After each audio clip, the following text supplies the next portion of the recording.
Going on, fellow A-plussers? It is I, your host as always, Adam Perez, back once again with another Don Brothers review as we're set to go ahead and dive into episode number 13 as we are officially caught up to Don Brothers. Thank you very much, everybody, certainly for their patience over the past several weeks as I wind up trying to do my best to finally get everything up to date.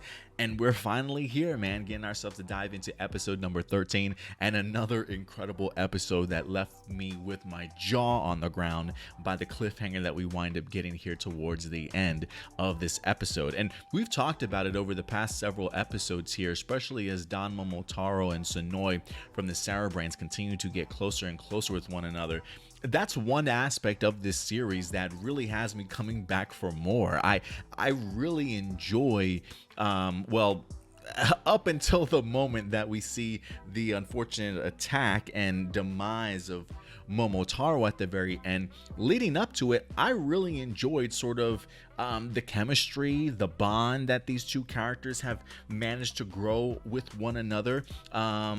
And it is one of those things, like to the point that we even got to a point where Momotaro's asking Sonoi out on a man date to go ahead and eat some Odin at some point in time during summertime. I mean, the bond that these two form is really enticing, and I really tend to gravitate towards it because of the fact that it is one of those things where before the end of this episode, these two truly did not know each other's identity in regards to him being a Sarah Brain and the other one being actually Don Momotaro. So it was super fascinating to me to see how they act towards each other on the battlefield, and when they're not in their suits and they truly have no idea who they are, the admiration and the peace that they wind up finding within each other. So I really enjoyed like the polar opposites of their situation, and it always made it that much more intriguing to kind of see how it would how things would certainly fall into place. And unfortunately for them in this episode, they do get their identities revealed, but you kind of feel like a relationship broke up, like these two were in love with each other, and then all of a sudden it's like, now that they know the truth, we can't be together anymore. It almost feels like you're separating star-crossed lovers at this point, right? Just the fact that we haven't seen Momotaro really get a connection with anybody quite like that he has with Sonoi. So to kind of see that crumble before us, you got to think that Momo feels a little bit vulnerable here. I don't want to say he feels tricked, but the revelation of the truth coming to both of them, and seeing how quickly sort of their instincts take over, right? Like now that they know who each other is, it's like all the plans that they had certainly went out the window. And I love the mention that they referenced that they both had enemies that they felt like they needed to defeat, that there was something kind of drawing them to the opposite character, or something drawing them to completing this task here, if you will. Very, very instinctual. So the fact that they have now in fact discovered each other's identities and have kind of really thrown every sort of great conversation that they've had out of the window, it is interesting to me to see that instinct kind of take over, and that need to defeat your enemy greater than the idea of noticing all the commonalities that both you guys certainly have, right? So it's so intriguing to me. It's absolutely intriguing to me, and unfortunately we do see that the truth that Momotaro is certainly known for is his unfortunate demise, as he can't lie about anything, so he winds up telling Sonoi his absolute weakness. And I think he mentions once he transforms or gets out of that Don Onitajin transformation, he's weak for a few seconds, and we see Sonoi take full advantage of that and slashing him down with his sword that he usually does when he takes out his own Hitatsuki. So what's gonna happen to Don Momotaro here at this point? I have absolutely no idea, honestly, but I can't imagine that he's completely gone from this series. I'm pretty sure we'll figure out some way to definitely get him back. I didn't see too much of the preview for next week's episode. I did see a baby crying, so I'm assuming maybe they're going to get a little bit more into Don Momotaro's origin story, which at this point in time in the story, if we're not going to get it fully revealed, at least start revealing some of his true identity and his origin story a little bit longer. So I'm kind of hoping that's what they dive into a little bit in next week's episode, but we'll definitely see. Again, I didn't didn't watch the preview certainly all the way through. And just based off of some of the revelations that we wind up getting in here, I kind of really want to know his backstory, right? I mean, let's talk about this a little bit, especially in regards to the Cerebrands, because we do get the idea here of seeing animals communicating with our Cerebrands. It feels very much like this council that we're getting referred to is communicating clearly with the Cerebrands through these particular animals. And I'm really would like to start seeing the order of how this is all playing out, right? Because we've already seen the Guardian in Jin, we've already seen the Administrator in Kaido. We've got all these titles, and now we're being introduced to the council. Who sits on this council? I have no idea. It'll be very interesting to certainly go ahead and learn. But the council is actually the ones that inform us that Don Momotaro is in fact sort of the last remaining heir of the royal family, which was the Don clan back in this particular realm in which they used to certainly live. So they wind up the council reveals that the gentleman that they've been fighting, their enemy, is in fact Don Momotaro, stating that he's the last survivor of the Don clan, which is a royal family. States the fact that before the downfall of that clan, they wind up sending Momotaro here to Earth. And it says the world of the Cerebrains, Ideon. Apparently the Don clan had this idea of a peaceful coexistence between humans along with the Cerebrands, and it feels very much like the Cerebrands were very much against it and wind up killing majority of the Don clan, with Momotaro really being the last survivor in here. So it definitely makes his importance extremely important, if you will. The idea of understanding why it is that Sonoi wants to go ahead and take him out, and it just feels like it's one of those things where, especially with Sonoi being upset at the idea, or at least not liking humanity to have such massive amount of greed, it feels very much like that idea of coexisting to the Cerebrains feel like that they're gonna be like the humans will probably ruin sort of the lifestyles and the emotions and stuff that the Cerebrains were able to certainly capture or have for themselves, right? It feels very much like they don't want to be contaminated with the issues and the emotions that humans certainly go through, whereas the Cerebrains definitely feel like they're kind of perfect the way that they certainly are. So the idea of coexisting really puts sort of like the existence of the Cerebrains and what they are and stand for, it really puts that at peril and at risk. So I can see definitely why the Cerebrains certainly want to go ahead and destroy Don Momotaro to make sure that definitely doesn't happen.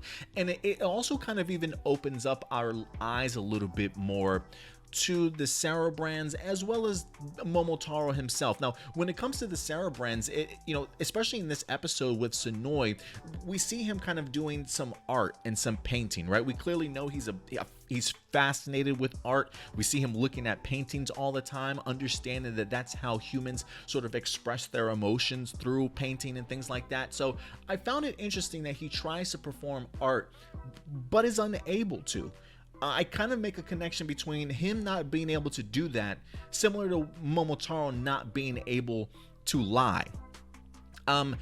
He mentioned something in here. He refers to art as an affection or affectation that allows humans to gloss over their imperfections. So the fascination that he has with art, he also looks as art in a way of glossing over the issues that humans have, that humans use art as a way to like escapism, express themselves, but not really deal with the emotions and the problems that they have. That's certainly how he views art, and I wonder if that's something that's similar to how, say, Sonoza views laughter, the inability to understand humor, along with Sononi, who is fascinated by love, where she clearly may not even be capable of understanding or experiencing that herself, right? It feels very much like Sonoi believes that they're perhaps maybe too perfect and they don't necessarily need anything to kind of distract them or force or false reinforcements sort of in their lives. So maybe that's why Momotaro's incapable of lying, and he has to certainly tell the truth. The idea of Sonoi not being able to create art, and the same reason why the other Cerebrans may not be able to experience certain things also, because maybe they feel they've been made whole or complete already. They don't have these similar weaknesses as that of the humans. And it also really emphasizes the idea why maybe Sonoi appreciates Momotaro the way that he is, the fact that he doesn't lie, right? That he can tell truths. Like, lying feels very much like a disease of humans that Sonoi kind of feels like, right? So the idea of seeing Momotaro attempting to lie or come up with beautiful lies or try and find something else, you know, a different way, it feels very much like Sonoi's like, don't even worry about that, right? Like, why are you trying to change who you certainly are? I like you the way that you are because of the fact that you tell the truth and you don't fall into that category of how humans deal with everything with, again, false reinforcements. Here's a participation trophy for you type of thing. You know what I mean? So I find this all so incredibly interesting. I truly do.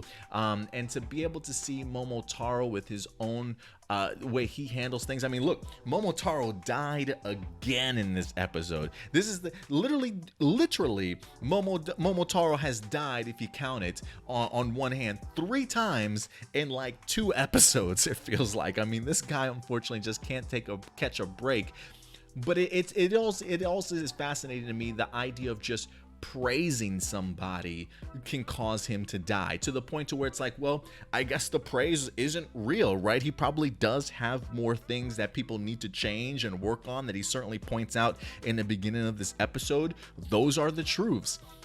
The praise, clearly the praise was certainly going to go ahead and be a lie, and he wasn't going to mean anything of it whatsoever. And to be able to see him collapse and die once again totally surprised me. I thought for sure he would be able to praise somebody, but the fact that he's not means that was going to be false praise this whole entire time. And so it is going to be very eye-opening to see what happens here later. I do feel like 11 episodes in, we're understanding the motivations of the Cerebrands a little bit, especially more probably perhaps Sonoi than anyone else. But I'm a little bit bummed that I don't think we're going to be getting sort of that same camaraderie and connective tissues like we did between Momotaro and Sonoi. But I'm pretty sure we'll get more of them. Like, I definitely don't think that they are not going to be on the same screen together ever again. I just think the way that they treat each other and the way that they talk with each other and interact will certainly change, but we'll see. We'll definitely have to see. But I truly love the attention to detail and the focus on these characters' stories so incredibly much. It really does allow me to want to come back on a weekly basis and continue to be impressed with whatever DonBrothers is certainly giving me, honestly, because I've been really, really pleased with it. If there are any quick honorable mentions in this episode, definitely the lonely Hitatsuki here this week. The idea that we have a woman who I believe said she lost her husband who passed away, and I believe her son might have moved.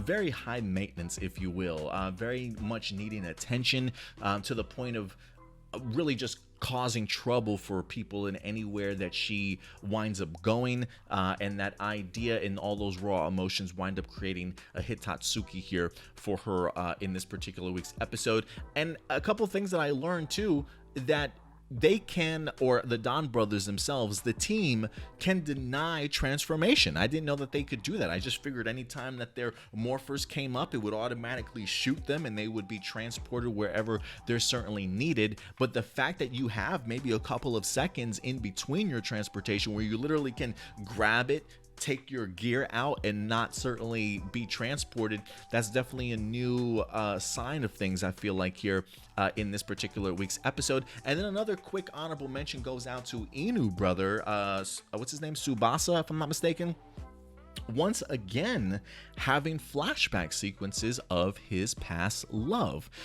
We saw it in the previous episode when I think he was dang it, what were they doing? I remember he was in the process of cleaning dishes, I believe, and wind up dropping one when he woke back up from his memory or dream he was having. But this is the second time he's been thinking about his ex-fiance, or his fiance or wife at the time. So it does make me feel like we are building up to a moment where either they bump into each other once again, because they almost bumped into each other in this episode and just barely missed one another. But the fact that we've had the past 2 or 3 episodes where he's been having flashbacks of his wife, I definitely want to go ahead and see how it feels like it's definitely building to an event between those 2 characters, maybe bumping back into each other once again. But we already know when it comes to Miho, definitely something to certainly worry about, although she seemed rather fine in this episode. Not folding any origami this time, so I guess we're probably in the clear in regards to that. But overall, guys, look, I really enjoyed this episode. I thought this was a stellar stuff. Great attention to detail, great storytelling in here, amazing action, getting the opportunity to see really Don Momotaro face off against the Cerebrands by himself, because I believe it's Saru brother that wants him to maybe feel the pain a little bit, right? Have to fend for yourself without us, in the sense of like, maybe if we're not there, maybe you'll come to appreciate us and understand our importance of being in the battle. So in the future, maybe some positive reinforcement would certainly go a long way, as well as that praise. But you can only praise the people you're with if you understand their importance. And so I get Saru brothers reasoning behind it, but talk about just terrible timing in this week's episode. Even though they do come to his aid at the very end, certainly they are sort of onlookers for quite some time before they go ahead and actually dive into battle here. But great action once again, and a huge cliffhanger that I certainly did not see coming. So we'll see where we go from here when it comes to DonBrothers. But guys, remember, at the end of the day, these are just simply my A+ opinions.